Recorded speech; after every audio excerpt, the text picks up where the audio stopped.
और अब एक खास बात, देश सहित पूरा विश्व नोवेल कोरोना वायरस रूपी महामारी से जूझ रहा है। कई शहरी क्षेत्रों में धारा 144 लगा दिया गया है। ऐसे में आरजे रमझाझर भी आपसे अपील करता है, बिना कारण घरों से ना निकलें, समय समय पर हाथ अपना साबुन से जरूर धोएं और बेवजह फैल रही अफवाहों से दूरी बनाए रखें। यकीन माने, भारत सरकार सहित शासन प्रशासन इस महामारी को जड़ से उखाड़ने में जल्द ही कामयाबी पालेगी।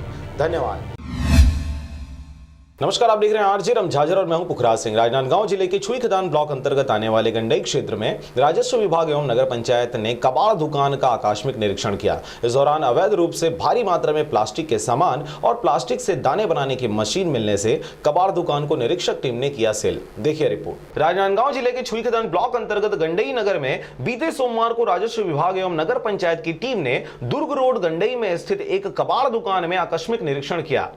निरीक्षण के दौरान टीम ने भूतल में रखे कबाड़ के सामान को पाया, जिसमें ज्यादातर प्लास्टिक के हैं। कुछ सामान 2 वाहनों में लदे हुए भी मिले। इसके साथ ही इंजेक्शन, सिरिंज एवं ड्रिप की खाली प्लास्टिक की बोतलें बड़े पैमाने पर पाया गया। टीम ने जब प्रथम तल में जाकर देखा तो वहां कारखाने के रूप में बहुत से मशीन स्थापित मिले। यहां पर लगभग 25 से 30 मजदूर काम करने आते हैं, लेकिन देश में लॉकडाउन की वजह से 3 महिलाएं ही आज काम पर आई थी, जिसमें रमलाबाई, धनियाबाई और लताबाई तीनों वार्ड नंबर 14 टिकरापारा गंडई के निवासी हैं। कबाड़ संचालक प्लास्टिक के दाने को बाहर के राज्यों में सप्लाई करता है। इस कारखाने का परमिशन संचालक के पास है या नहीं, ये जांच के बाद ही पता चल पाएगा। फिलहाल निरीक्षण टीम ने कबाड़ सह कथित कारखाने को सील कर दिया है। इस कार्रवाई में गंडई तहसीलदार प्रफुल्ल कुमार गुप्ता, सीएमओ खुमान सिंह कश्यप और आरआई श्री देहार, सुश्री लीना उद्यानिकी विस्तार अधिकारी किंशुक यादव और कमलेश किशोर नेताम उपस्थित रहे। गंडई से चंद्र कुमार कोसरे के साथ पारसमणि भारती की रिपोर्ट, आरजे रमझाझर।